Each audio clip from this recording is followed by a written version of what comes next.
반갑습니다. 오늘은 7월 25일 주일 오후 예배를 위해서 고린도전서 첫 번째 시간을 갖도록 하겠습니다.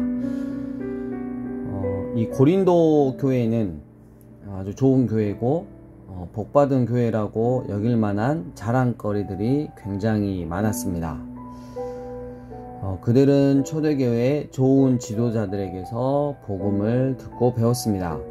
바울과 실라가 1년 6개월 동안 그들을 가르쳤습니다. 바울이 사역하는 동안 브리스길라와 아굴라도 그들과 함께 있었습니다. 또 아볼로에게 양육을 받았습니다. 고린도 교인들은 복음을 전하는 일에 언변과 지식이 풍족했습니다. 고린도 교인들은 성령의 은사를 풍성히 받았습니다. 그런데 고린도 전서를 통해서 보면 왜 사도 바울은 고린도 교인들을 보고 영적 갓난아이라고 말했을까요? 사도 바울이 에베소에서 있을 때 고린도 교회 소식을 접하죠. 근데 신자들 간의 분쟁과 파벌이 있었습니다. 그리고 신자 중에는 의붓 어머니와 동거하는 사람이 있는데도 신자들은 이를 반감만 했습니다. 신자들 간에 분쟁이 생겼을 때 이교도 법정에 가서 소송을 했습니다. 창녀들과 관계 맺는 그런 사람들이 있었습니다. 우상에게 바쳤던 재물을 먹는 문제로 신자들 간에 또 갈등이 있었습니다. 어째서 고린도 교인들은 영적 갓난아이가 되었을까요? 우리가 오늘 말씀을 통해서 살펴보길 원합니다. 먼저 고린도 전후서 개괄적인 걸 보면 고린도 에이서라는 게 있었어요. 교회 모임 내부에 있는 성적 타락을 비롯한 다른 악들을 용납하지 말라라고 사도 바울이 썼는데 이것은 지금 존재하지 않습니다. 지금 우리가 읽고 있는 이 고린도 전서는 고린도 비서라고 할 수 있습니다. 주로 교회 안에 분열에 대해서 말을 하고 있고요. 말을 안 들었어요. 그래서 사도 바울이 고통스러운 방문을 하죠. 가서 단판을 지은 결과 바울과 교인들 모두에게 고통스러운 상처를 주었죠. 그리고 나서 엄중한 서신을 다시 보냅니다. 그래서 고린도후서 2장 4절 보면 큰 환난과 애통한 마음이 있어 많은 눈물로 편지를 썼다고 했어요. 그리고 이제 잠정적인 화해를 합니다. 그래서 너무 행복해서 고린도후서 1장에서 9장까지 쓰죠. 이 행복감으로 인해 바울은 마음속에 있는 것을 솔직히 털어놓아도 좋겠다는 생각이 들어 사도직의 어려움들과 영광을 자세히 이야기합니다. 안도감을 느낀 바울은 다시 한번 예루살렘을 위한 구제 헌금 문제를 거론합니다. 근데 이 연보금, 구제 헌금 대한 문제 때문에 또 바울을 이간질하는 사건이 일어나죠. 거기에 대해서 편지를 쓴 게 고린도후서 10장부터 13장까지입니다. 그렇기 때문에 고린도에게 편지를 보냈다. 총 5번의 편지를 보냈다라고 하시면 되고, 우리가 살펴볼 이 고린도 전서는 고린도 비서다 이렇게 생각하시면 되겠습니다. 이제 들어가 보도록 하겠습니다. 하나님의 뜻을 따라 그리스도 예수의 사도로 부르심을 받은 바울과 형제 소스데레는 고린도에 있는 하나님의 교회 곧 그리스도 예수 안에서 거룩하여 주고 성도라 부르심을 받은 자들과 각 처에서 우리 주 곧 그들과 우리의 주 되신 예수 그리스도의 이름으로 부르는 모든 자들에게 하나님 아버지와 주 예수 그리스도로부터 은혜와 평강이 있기를 원하노라. 5절 보면 너희가 그 안에서 모든 일 곧 모든 언변과 모든 지식에 풍족했다라고 말하고 있습니다. 또 너희가 모든 은사에 부족함이 없었다라고 말하고 있습니다. 그래서 사도 바울이 소원하고 있는 게 있죠. 주께서 너희를 우리 주 예수 그리스도의 날에 책망할 것이 없는 자로 끝까지 견고하게 해 주실 것을 간절히 바라고 있죠. 그리고 이제 본격적으로 들어갑니다. 교회 분쟁에 대해서 지금 이제 들어가는데요. 형제들아, 내가 우리 주 예수 그리스도의 이름으로 너희를 권한다. 모두가 같은 말을 하고, 예수님 말이죠. 그리고 너희 가운데 분쟁이 없이 같은 마음, 예수님 마음이죠. 같은 뜻, 예수님 뜻으로 온전히 합하라. 교회는 예수님과 같은 말을 하고 예수님과 같은 마음을 품고 예수님과 같은 뜻으로 온전히 합하여서 주님의 몸으로서 머리 대신 주님을 섬기는 게 바로 주님의 교회죠. 내 형제들아, 글로에의 지편으로, 그래서 이 글로에를 통해서 이제 너희 가운데 분쟁이 있다는 것을 알았죠. 그래서 편지를 쓴 거죠.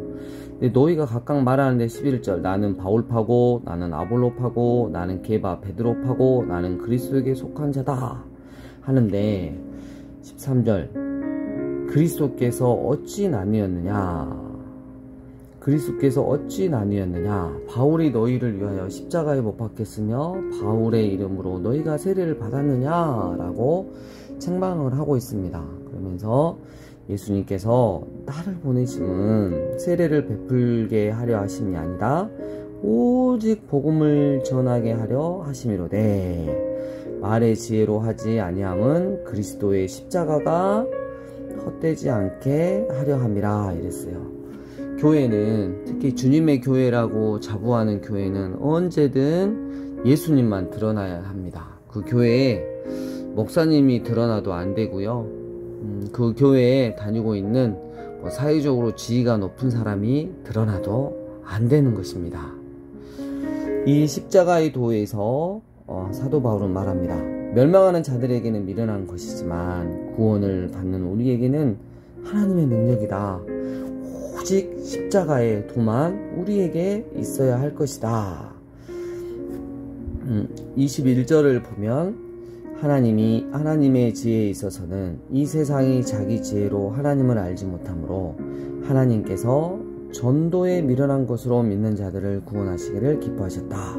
이 전도는 중요한 메시지가 뭐예요? 십자가에 못 박히신 구주 예수님이십니다.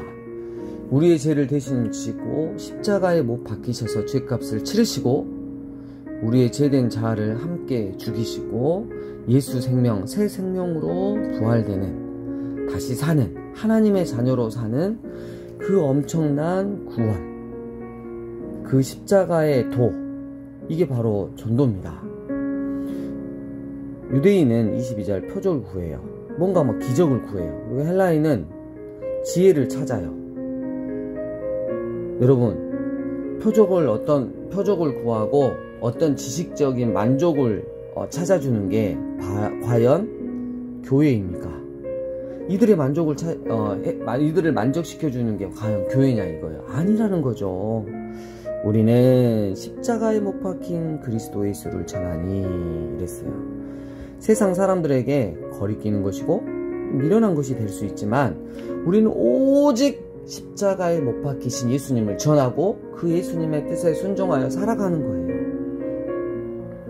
그래서 오직 부르심을 받는 자들에게는 누구든지 예수님은 하나님의 능력이요 하나님의 지혜가 될 수 있는 거죠. 우리는 늘 우리의 교만한 가운데 사는 게 아니라 하나님의 하물며 어리석음일지라도 어리석음 속에 사는 것이 사람보다 지혜롭고 하나님의 약하심 속에 사는 것이 사람보다 훨씬 강하다는 것을 알아야 합니다. 하나님께서는 세상에 미련한 것들을 택했다. 그래서 우리는 nothing, 아무것도 아닌 존재라는 거죠. 피조물이 잘나봐야 얼마나 잘나겠습니까? 피조물이 잘 살아봐야 얼마나 잘 살겠습니까? 하나님 앞에서 아무것도 아니죠. 모든 열방을 물통에 물 한 방울도 취급하지 않으신 게 우리 여호와 하나님이십니다. 너희는 하나님으로부터 나서 예수님 안에 있고 예수님은 하나님으로부터 나와서 우리에게 지혜와 의로움과 거룩함이 되었다. 그래서 절대 하나님 앞에서 뭐 자랑할 거 없다. 자랑하는 자는 주 안에서만 자랑해라. 이렇게 이야기하고 있습니다. 또 2장으로 넘어가서 사도 바울이 하나님을 증거할 때, 복음을 전할 때 너희 중에서 예수 그리스도와 그의 십자가에 못 박히신 것 외에는 아무것도 알지 아니하기로 내가 작정했다. 내 말과 내 전도함이 설득력 있는 지혜의 말로 하지 않았고 다만 성령의 나타나심과 능력으로 하였다. 그래서 사도 바울은 특징이 있어요. 오직 예수님만 드러날 수 있다면 자기는 그 무엇이 돼도 아무리 힘들어도 무시를 당해도 괜찮았다는 거예요. 왜요? 하나님이 전부셨기 때문이죠. 여러분, 우리가 정말 예수님만 드러날 수 있는 자가 되어야 되는 거예요. 근데 우리는 늘 말을 하고 행동을 할 때 예수님 플러스 나의 영적인 교만함 혹은 나의 지위 이런 것들이 드러나지 않은지 우리가 잘 돌아봐야 할 것입니다. 우리는 통로일 뿐입니다. 그래서 늘 하나님 앞에 겸손할 수밖에 없는 것입니다. 7절 오직 은밀한 가운데 있는 하나님의 지혜인데 지혜를 말하는 것인데 이거는 곧 감추어졌던 것이다. 이거는 창세 전부터 미리 정하신 거예요. 뭐예요? 하나님이 그 기쁘신 뜻 가운데서 당신의 아들 예수 그리스도 안에서 당신의 그 기쁘신 뜻대로 예수님 자리들을 예정하신 이 십자가 복음의 사건을 말하고 있죠. 그래서 이 세대의 통치자들이 사탄이가 만약에 알았더라면 영광의 주를 십자가에 못 박지 아니하였을 것이다. 근데 이거를 어떻게 우리는 깨달을 수 있냐? 나의 지식이나 능력이 아니라 오직 하나님의 성령으로 이것을 우리에게 보이셨다. 성령님이 내 안에서 깨닫게 하시니까 내가 회개가 되고 성령님이 내 안에 깨닫게 하시니까 십자가에 매달려 죽으신 그분 예수님이 나의 구원자가 되고 내 삶의 통치자가 됨을 고백할 수 있는 것입니다. 우리가 기억해야 됩니다. 우리가 세상의 영을 받지 않았어요. 오직 하나님으로부터 온 영을 받았어요. 깨달아 알아야 됩니다. 14절에 육에 속한 사람이 나옵니다. 하나님의 성령의 일을 받아들이지 아니해요. 교회 안에 육에 속한 사람이 너무나 많습니다. 하나님의 성령의 일을 받지 아니하고 자기 뜻과 자기 생각과 자기 감정으로 사는 사람들이 너무나 많습니다. 하지만 이들의 착각 중에 착각은 나는 영에 속한 사람이다 라고 자부하고 있다는 거죠. 하지만 그들의 삶이 그리고 그들의 믿음이 참 믿음인지 말씀 가운데 확인해 보면 그들은 결코 영에 속한 자가 아니고 육에 속한 자고 아주 영적으로 갓난 아이일 뿐인 것입니다. 자, 우리 이제 3장으로 넘어가면 사도 바울이 형제들아 하면서 내가 신령한 자들을 대함과 같이 너희에게 말할 수 없었어요. 이게 뭔 말이야? 고린도 교회가 사도 바울한테 1년 6개월 동안 배웠잖아요. 교회였잖아요. 교회가 세워졌고 그렇게 능력도 많았잖아요. 근데 신령한 자들을 대함과 같이 너희에게 말할 수 없어서 육신에 속한 자 곧 그리스도 안에서 어린아이들을 대함과 같이 내가 한다. 나는 너희를 젖으로 먹이고 밥으로 아니 하였노니 이는 너희가 감당하지 못하였구나. 지금도 영적으로 여러분 고린도 교회는 지금 착각하고 있잖아요. 능력이 많고 은사가 많고 잘 살고 그야말로 세상 사람들이 보기에는 최고의 교회였어요. 근데 사도 바울의 진단은 너는 지금도 젖을 먹는 갓난 아이와 같다. 어른을 대함과 같이 말씀으로 제대로 쫙쫙 깊이 찔러주면 너는 감당하지 못할 육신에 속한 자로다 라고 말하고 있습니다. 여러분, 여기서 우리가 좀 고민을 해봐야 될 것 같습니다. 어째서 고린도 교인들은 영적 갓난아이가 되었을까요? 이거는 복음을 듣는 사람들의 마음 자세에 일단 달려있죠. 하나님의 말씀에, 그리고 하나님의 어떻게 반응하는가, 이건 이제 각자의 선택이잖아요. 근데 우리가 비교해서 생각해보면 데살로니가 교회는 칭찬받는 교회였잖아요. 하지만 안타깝게도 고린도 교회는 책망받는 교회였습니다. 이거 보면 그냥 이래요. 하나님의 말씀에 있어서 데살로니가 교회는 새겨들었단 말이에요. 그러니까 말씀에 자기 자신의 생각과 감정을 굴복시켰어요. 하지만 고린도 교회는 하나님의 말씀을 들어도 피상적으로 들었어요. 그러니까 들은 것을 자기 내면화하지 않았어요. 그냥 겉으로 보이는 현상에만 관계했어요. 그러니까 자랑질했어요. 내가 말씀을 이만큼 들었고 이만큼 배웠고 그리고 내 안에 능력도 있고 이랬다는 거죠. 또 데살로니가 교회는 말씀에 자신을 굴복시켰다고 그랬잖아요. 근데 이 고린도 교회는 자기 생각으로 말씀을 판단했습니다. 말씀을 지식으로만 알고 절대 자기 것으로 삼지 않고 살지 않았다는 거예요. 그것도 내 감정이 아주 격하게 반응할 때, 내 생각이 절대 진리라고 반응할 때는 절대 하나님의 말씀이 그들을 움직이지 못했다는 거죠. 데살로니가 교회는 하나님께 초점을 맞췄어요. 그래서 영의 생각으로 살았어요. 자기 자신을 부인했고 하나님을 더 많이 의지했고 정말 진리이신 말씀으로 변화됐어요. 성숙한 신자들이 되었다는 거죠. 근데 이 고린도 교회는 온통 자기 자신한테 초점을 맞춰요. 교회도 자기 자신을 위해서 존재를 해야 돼요. 육신의 생각으로 삽니다. 자기 장점, 능력, 지혜를 의지하고 자랑합니다. 절대 변화되는 것 같지만 결코 변화되지 않습니다. 이게 바로 갓난아이인 거죠. 여러분, 우리 교회는 데살로니가 교회입니까? 아니면 안타깝게도 고린도 교회입니까?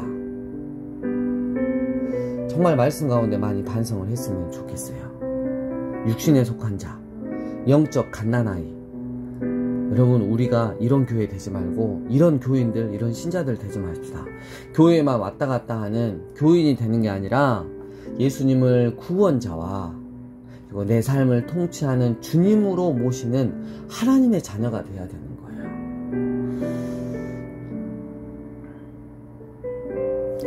거예요. 10절 내게 주신 하나님의 은혜를 따라 이렇게 내가 지혜로운 건축자와 같이 터를 닦아두었는데 그 터는 바로 예수 그리스도다. 네, 만일 누구든지 금이나 은이나 보석이나 나무나 풀이나 집으로 이 터 위에 세우면 그 사람의 공적이 나타날 터인데 그 날이 공적을 밝히리니 이는 불로 나타내고 그 불이 각 사람의 공적이 어떠한 것을 시험할 것입니다. 자, 만일 누구든지 그 위에 예수 그리스도 터 위에 세운 공적이 그대로 있으면 상을 받는 거예요. 그러니까 우리가 믿음으로 쭉 살았잖아요. 우리 밑에 터가 예수 그리스도인데 우리가 그 삶의 집을 이렇게 세웠다는 거죠. 우리 인생에 있어서. 근데 중공검사 받을 날이 오는데 누구든지 그 공적이 불타버리면 해를 받는 거예요. 아무 필요 없는 거예요. 말씀이신 예수 그리스도 위에 세운 집이 아니라는 거죠. 나의 생각과 감정. 네. 그러면 해를 받는 거예요. 그러나 자신은 구원을 받되 불 가운데서 받는 것 같이. 이건 무슨 말이냐면 영적 갓난아이예요. 그러니까 결코 이제 자기만 겨우 구원을 받는 부끄러운 구원이죠. 이거라도 받으면 감사하겠죠. 하지만 여러분, 천국에서 누릴 수 있는 게 천가지 만가지인데 내가 영적 갓난아이로 구원받은 관계로 천국에서 다 누리지 못하고 다 받지 못하고, 정말 우리가 천국에서 하나님께서 베풀어 주신 모든 것들을 다 누리고 영적으로 성장한 성숙한 어른이 되어서 뛰고 달리고 먹고 마시고 즐기고 이렇게 해야 되는데 영적인 갓난아이로 먹을 거, 또 놀 거, 예수님 만나고 즐길 거, 또 영적으로 예수님과 대화할 거, 이런 것들을 누리지 못한다면 얼마나 안타깝습니까? 여러분, 우리가 천국을 가도 천국을 다 누릴 수 있는, 완전히 누리고 행복할 수 있는 그런 존재로 가야 되는 것이에요. 여러분, 지금 사는데 내 생각과 감정을 말씀이신 예수님 안에 굴복을 안 시켰어요. 그리고 내 안에 계시는 예수님과 함께 동행하는 게 어색했어요. 여러분, 그게 천국에 가서 그럼 천국의 삶이 즐겁겠어요? 그 사람은 오히려 지옥 가는 게 더 편한 거죠. 그러니까 우리가 이 땅에 있으면서 천국 연습을 많이 해야 돼요. 예수님을 내 안에 모시고 예수님께 모든 주도권을 넘겨드리고 그 말씀에 순종하고 예수님과 이렇게 함께 살아가는 거, 얼마나 행복함을, 이 행복함을 느끼면 천국에서 아주 극대화되는 것이죠. 여러분, 16절, 너희는 너희가 하나님의 성전인 것과 하나님의 성령이 너희 안에 계시는 것을 알지 못하느냐. 누구든지 하나님의 성전을 더럽히면 하나님이 그 사람을 멸시하리라. 하나님의 성전은 거룩하니 너희도 그러하니라. 그래서 교회에서 분열과 분쟁으로 이렇게 결과가 나오면 절대 안 된다는 거죠. 늘 예수님 안에서 아름다운 화합이 이루어져야 한다는 것입니다. 4장 1절, sa람이 마땅히 우리를 그리스도의 일꾼이요 하나님의 비밀을 맡은 자로 여길지어다. 맡은 자에게 구할 것은 충성이다. 서로에 대해서 쉽게 판단하지 말고 우리를 판단하실 수 있는 것은 주님입니다. 서로 아픈 마음으로 기도해 주는 게 좋겠습니다. 그리고 교만한 마음을 절대 갖지 말라고 지금 6절에서 말하고 있는데, 고린도 교회의 문제점은 이거예요. 내가 특별하다, 우리가 아주 특별하다, 이게 문제였어요. 여러분, 절대 그러면 안 됩니다. 나는 우리 교회에서 내가 뭔가가 좀 되는 아주 특별한 존재야. 영적이든 육적이든 이런 마음 가지면 안 돼요. 늘 더 겸손해야 할 것입니다. 18절, 어떤 이들은 내가 너희에게 나아가지 아니할 것 같이 스스로 교만하여졌으나 주님께서 허락하시면 내가 너희에게 속히 나아가서 교만한 자들의 말이 아니라 오직 그 능력을 알아보겠으니 하나님의 나라는 말에 있지 아니하고 오직 능력에 있음이라. 이랬어요. 아멘. 자, 두 번째 5장에 가면 교회 안에 음행이 있었어요. 근데 그런 음행이 어쨌길래 이방인 중에서도 없는 거예요.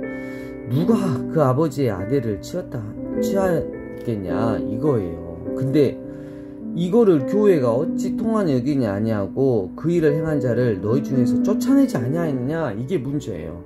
여러분, 우리가 교회에 참사랑 올리는 징계입니다. 참사랑 올리는 징계예요. 징계는 뭐냐면 쫓아내는 게 목적이 아니고 그 사람에게 하나님의 사랑으로 징계함으로써 다시 한번 회개할 기회를 주고, 그리고 회개하고 돌아와서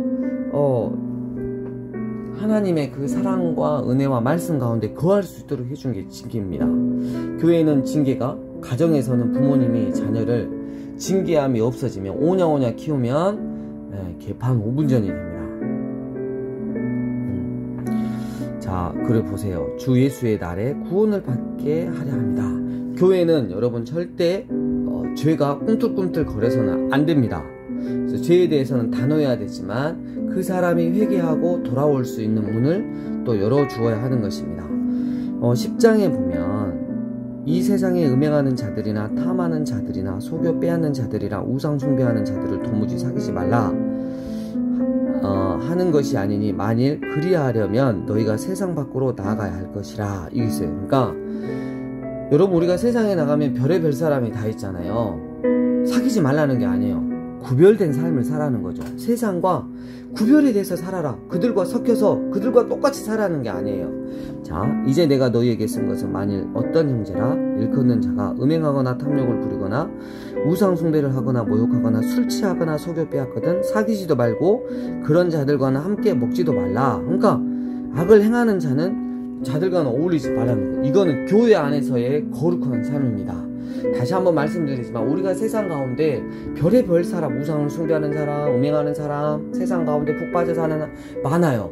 근데 우리 교회 다닌 우리 사람들이, 특히 젊은이들이 그 세상을 본받으려고, 그 세대를 본받고 싶어서 몸부림을 치니까 세상 사람들이 교회를 비웃고 교회를 다니는 일명 예수님을 믿는다고 하는 그 청년들을, 자기 친구들을 비우는 거예요. 구별되는 삶을 살지 않기 때문에 그러잖아요. 여러분, 누가 봐도 우와, 쟤는 이런 거 세상적인 거 하고 싶을 텐데 절제도 하고 보니까 제 안에 선행의 삶도 있고 늘 얼굴 표정도 달라. 뭔가가 은혜를 받아서 사는 것 같아. 나중에 물어보니까 나는 예수님을 믿는 자래. 그래서 이렇게 산다고. 근데 너무 자신들과 구별된 깨끗한 삶을 살기 때문에 결국 세상에 여러분 보고자 하는 게 그거잖아요. 그런 하나님의 사람들 보고 싶고 그 사람의 바짓가랑이를 붙잡으면서 야 나도 네가 믿는 예수님 믿고 싶다. 너 어디 교회 다니냐? 나 가고 싶다. 이런 고백을 받아야 하는 거예요. 그리고 교회 왔을 때 그 사람들이 교회 왔는데 교회 안에서 음행이 있고 탐욕이 강하고 분열이 있고 싸우고 술 취하고 여러분 이렇게 되면 말이 되겠습니까? 그래서 교회 안에서는 늘 거룩한 삶을 살아야 합니다. 13절 밖에 있는 사람들은 하나님이 심판하십니다. 근데 이 악한 사람은 너희 중에 내쫓아라 그랬어요. 교회를 늘 깨끗하게 해야 합니다. 여러분 우리는 그런 책임이 있습니다. 그리고 6장에서는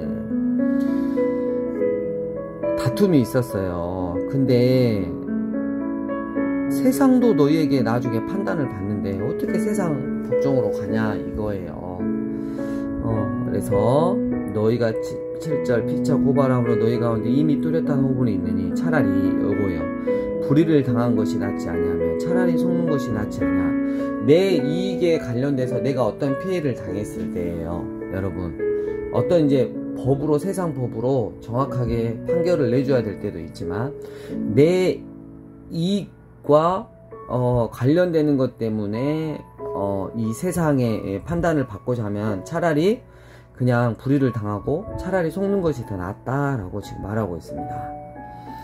여러분 이게 너무 억울해서 자꾸 세상에 고발하고 또 뭐 이렇게 법으로 가고 이런 사람들 특징이 뭐냐면 교회가 내 교회예요. 내가 몇 년을 섬겼는데 수십 년을 섬겼고 내가 얼마나 헌금을 해서 교회를 새로 건축했는데 이거예요. 여러분 그게 아니에요. 하나님의 주권을 믿는 사람, 하나님께 모든 주권을 넘겨드리고 내가 더 손해보고 교회에 대한 아픈 마음이 있어도 분쟁하지 않고 조용히 정리할 수 있는 거.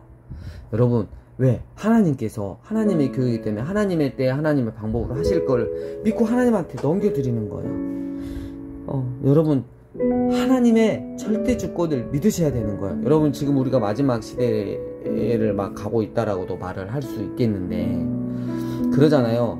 나라가 국가를 많이 지금 핍박하고 있다. 코로나 시대에 그리고 이것도 못하게 하고 저것도 못하게 하고 여러분 각오하셔야 되잖아요. 초대교회가 늘 평안했습니까? 아닙니다. 하나님 앞에 기도했고 말씀을 살아냈어요. 우리가 중요한 건 뭐냐면 말씀을 살아내야 되는 것이고 이 나라를 위해서 눈물로 기도해야 돼요. 그럼에도 불구하고 교회에 대한 핍박과 어려움이 있다면 이건 하나님한테 넘겨드릴 문제예요. 우리가 다 해결해서 왜 유토피아를 이렇게 건설하려고요. 교회 안에서 교회에서 뭘 누리고 살려고요. 아니에요. 핍박과 고난이 있는 건 당연히 주님의 뜻입니다. 그 가운데서 우리는 얼마나 눈물을 흘리면서 하나님의 뜻이 이 땅 가운데 이루어지기를 하나님의 나라가 이 땅 가운데 이루어지기를 기도하고 그리고 말씀을 살아내느냐가 중요한 것입니다. 그리고 마지막으로 이제 6장 마지막으로 몸으로 하나님께 영광을 돌리라 라는 게 나옵니다. 그래서 음란에 대해서 다시 한번 이야기를 하고 있고 15절 너희 몸이 그리스도의 지체인 줄 알지 못하느냐. 내가 그리스도의 지체를 가지고 창녀의 지체를 만들겠느냐. 결코 그럴 수 없다. 18절 음행을 피하라. 죄는 보통 몸 밖에 이렇게 지는데 음행하는 자는 자기 몸의 죄를 범하느니라. 너희 몸은 너희가 하나님께로부터 받은 바 너희 가운데 계신 성령의 전인 줄을 알지 못하느냐. 너희는 너희 자신의 것이 아니라 값으로 산 것이 되었으니 그런즉 너희 몸으로 하나님께 영광을 돌리라. 이렇게 되겠습니다. 이번 한 주 동안 고린도전서 6장까지 여러분 말씀 읽으시면서 다시 한번 정말 주님께서 사랑하시는 데살로니가 같은 교회가 되어야겠다 라고 결단하시고 또 기도하시고 또 삶을 고치시는 여러분 되시길 주의 이름으로 축원합니다.